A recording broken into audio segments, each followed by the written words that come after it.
새 출발의 책 역대상 말씀을 나누고 있습니다.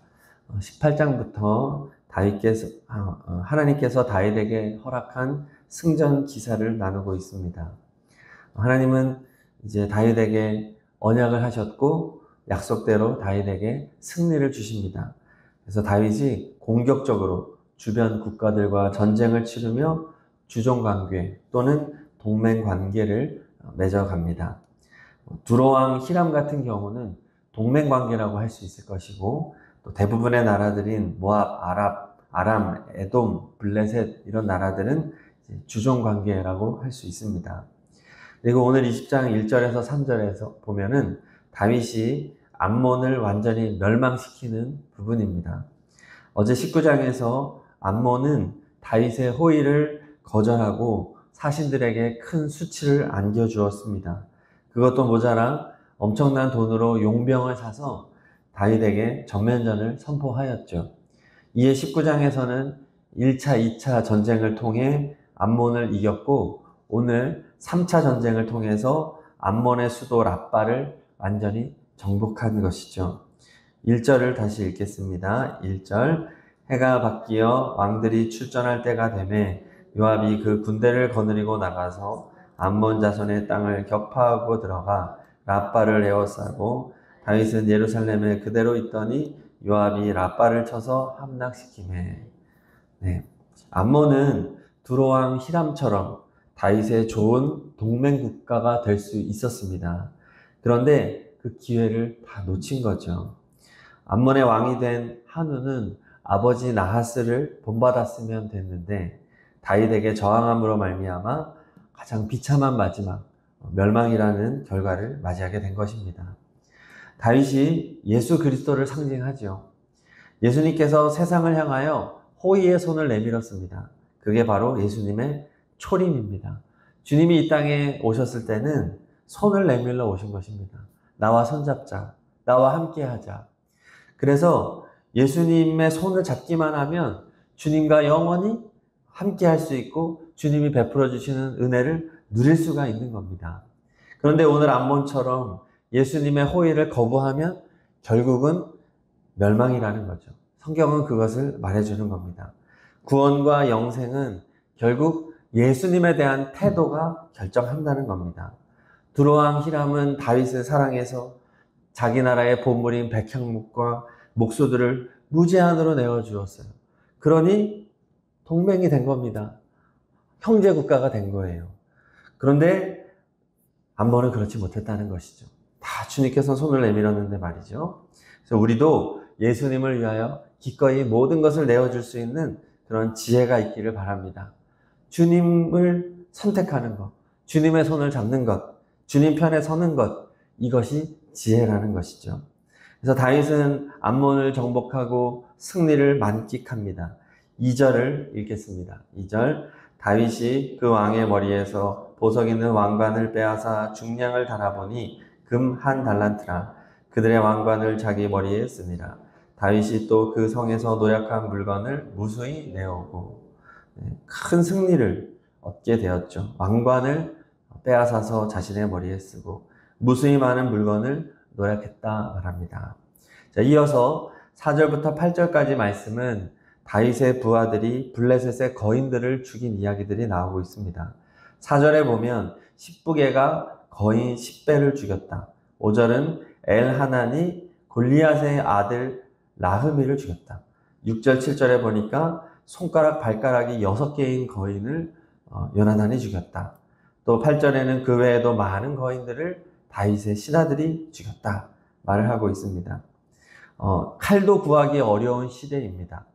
이때 전쟁의 승패를 결정하는 것은 사실은 힘의 차이, 체급의 차이인 것입니다. 복싱 경기나 이런 걸 할 때에도 격투기를 보면 체급이 굉장히 중요합니다. 아무리 잘 싸워도 체급 차이가 나면 이 게임이 안 됩니다. 그런데 일반인은 절대 거인을 이길 수 없고, 또 거인도 문제지만 거인이 사용하는 무기도 대단한 거죠. 5절 마지막에 보면 거인 라흐미의 창자루는 배틀채 같았다 말을 합니다. 거인이 그냥 몸으로만 싸워도 게임이 안 되는데 압도적인 그런 근력을 가진 거인이 이 무기마저도 어마어마한 무게를 가지고 있었으니 사실은 이길 수가 없는 겁니다. 그럼에도 불구하고 다윗의 용맹한 장수들이 그들을 죽였다 말하는 거죠. 이게 말해주는 게 뭐냐면 아무리 압도적인 거인이라 할지라도 하나님께서 승리를 주셨다는 말입니다. 그것을 말해 주는 거죠. 지금 이 시대에도 현대판 거인들이 얼마나 많은지 모릅니다. 거인들, 사탄이 수많은 시험과 유혹과 거짓된 가르침을 가지고 우리를 넘어뜨리려고 하는 거예요. 대표적으로는 하나님을 대적하는 수많은 사상과 이론들입니다.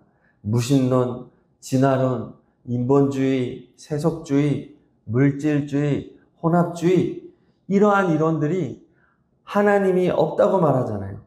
이 세상이 전부인 것처럼 말하고 쾌락을 쫓아 살아가게 만드는 현대판의 거인들입니다. 쓰러뜨릴 수가 없어요. 이단과 사이비들도 끊임없이 영혼들을 속이고 노력하고 죽입니다. 무엇보다 교회 내부의 문제가 참 심각합니다. 교회 안에 분쟁의 문제, 돈 문제, 또 비리 문제, 성경과 반대되는 교리를 가르치거나 이 모든 거인들은 인간의 힘으로는 도저히 이길 수 없는 그러한 현대판 거인들이죠. 그러나 오늘 말씀은 우리에게 말하여 주는 겁니다. 사람은 이길 수 없다. 그러나 하나님은 불가능이 없으시고 놀라운 승리를 베풀어 주신다는 말씀입니다. 포로귀한 공동체도 마찬가지죠. 포로에서 돌아와 보니 나라의 영토는 너무 작아졌고 국가는 힘이 없고 여전히 페르시아의 속국이고 이스라엘을 시기하고 질투하는 주변의 국가들이 마치 거인처럼 강해 보입니다. 경제적인 어려움과 내부적인 갈등과 또 부족한 인적 자원들, 수많은 거인을 앞둔 이 포로기한 공동체에게 역대기서가 지금 말씀을 주는 거예요. 힘을 내라는 거죠. 하나님을 바라봐라. 하나님은 불가능이 없다. 하나님은 회복시킬 것이다. 라고 말하는 겁니다. 특별히 오늘 말씀에서 아주 중요한 사건이 생략이 되어 있습니다. 이스라엘이 암몬과 싸울 때 1절에 보니까 다윗은 예루살렘에 그대로 있더니 말합니다. 자, 다윗이 그대로 있어서 뭐 했냐 하면 왕궁을 거닐다가 밧세바를 범한 바로 그 사건이 이 20장에 생략이 되어 있습니다. 밧세바의 남편 우리아를 살해했고 하나님의 책망과 징계를 받은 이 엄청난 기사가 삭제가 되어 있어요. 왜 삭제되어 있을까요? 이것은 하나님의 용서를 보여주는 것입니다. 하나님의 기억에서 다윗의 범죄가 삭제되어 있다는 거예요. 이미 잊었다는 겁니다. 다윗이 하나님 앞에 자신의 죄를 다 인정하고 참회하고 그의 남은 삶을 통해서 그러한 인생, 정말 회개하는 인생을 살아갔기 때문에 하나님께서 다 잊어주셨다. 그래서 사무엘하 11장, 12장에서는 다윗의 범죄를 자세히 다루고 있지만 지금 포로기한 공동체에게는 그것을 다시 끄집어내지 않는 거예요. 다 잊어주신 하나님. 그리고 오히려 엄청난 승리의 기록을 남겨주는 겁니다. 다윗은 범죄하였지만 하나님이 그의 회개를 받아주셨고 다 잊어주셨다. 그리고 암몬 왕의 그 왕관을 다윗이 쓰게 하고 승리를 누리게 하고 블레셋의 전쟁에서도 다윗의 용사들을 통해 거인들을 죽이게 하셨다. 거인들을 죽인 것도 다윗이 아니에요. 다윗의 용사들이죠. 전적으로 하나님의 은혜였다는 것입니다. 다윗과 맺어주신 언약을 신실하게 이행하신 하나님의 은혜였다. 이것을 말해주는 겁니다. 포로기한 공동체는 불안한 마음을 가지고 있습니다. 왜냐하면 조상의 범죄로 인하여 70년간 포로 생활을 했기 때문입니다. 마치 그런 거예요. 감옥을 갔다 나온 사람, 교도소에 들어갔다가 무려 70년을 복역하고 나온 사람. 그런 사람의 마음에 무슨 자존심이 있고 자부심이 있겠습니까? 다 무너지고 약한 마음, 이 멘탈의 문제가 있는 거죠. 그런데 이 거인 같은 문제들과 싸움을 싸워 나가야 되는데 하나님이 지금 말씀하시는 거예요. 야, 내가 다 잊었어. 너희들 과거의 잘못 다 난 기억도 하지 않아. 과거 잊어버려. 희망찬 미래가 있어. 내가 너에게 큰 승리를 안겨줄 거야. 영광스러운 미래를 허락해 줄 거야. 다윗처럼. 그렇게 말씀하고 있는 겁니다. 오늘날 우리가 살아가는 것도 모두 다 하나님의 은혜인 줄로 믿습니다. 나의 자격이 충분해서도 아니고 나의 힘과 지혜가 충분해서도 아닙니다. 신실하신 하나님께서 자신의 이름을 위하여 또 아들 예수 그리스도의 이름을 위하여 우리에게 승리를 주시고 오늘날 우리 앞에 있는 현대판 거인들을 이기게 하여 주실 줄로 믿습니다. 자, 마지막으로 우리는 거인들을 무찌른 것이 다윗이 아니라 다윗의 용사들이었다는 것을 기억해야 하겠습니다. 이게 무엇이냐 하면 예수 그리스도, 우리의 대장 되시는 예수 그리스도께서는 자신의 제자들, 자신의 성도들을 통해서 현대 거인들을 무찌르신다는 말입니다. 예수님께서는 십자가에서 죄와 사망을 다 이기셨습니다. 그러나 이 땅의 모든 전쟁을 대신 치러주시지 않습니다. 맡겨서 치르시는 거죠. 주님은 이 땅에 계실 때 교회를 하나도 세우지 않았습니다. 예루살렘 교회 정도는 세울 수 있잖아요. 그러나 그거마저도 세우지 않습니다. 제자들에게 세우게 하죠. 예수님은 세례를 베푸신 적도 없습니다. 제자들에게 세례를 베풀라고 명령하셨을 뿐입니다. 예수님께서는 오늘도 자신의 제자들을 부르고 훈련시켜서 거룩한 하나님 나라의 전쟁을 치르게 하십니다. 바로 우리가 예수님의 용사인 것입니다. 그래서 우리가 불렀던 찬양처럼 우리는 십자가 군병인 것이에요. 십자가 군사인 것입니다. 그러므로 우리는 주님께서 쓰시기 좋은 훈련되고 용맹한 군사가 되기를 소망합니다. 이게 남자들 중에도 군대를 안 간 사람과 일반 병사로 전역한 사람과 또 부사관, 또 장교, 또 특수부대 나온 사람들 다 다릅니다. 뭐가 다르냐 하면 이 정신력이 다르고 자세가 다르고 달라요. 신앙생활도 마찬가지입니다. 우리 예수님은 대장이시기도 하지만 최고의 교관이시기도 합니다. 주님이 12제자들을 얼마나 잘 훈련시켰습니까?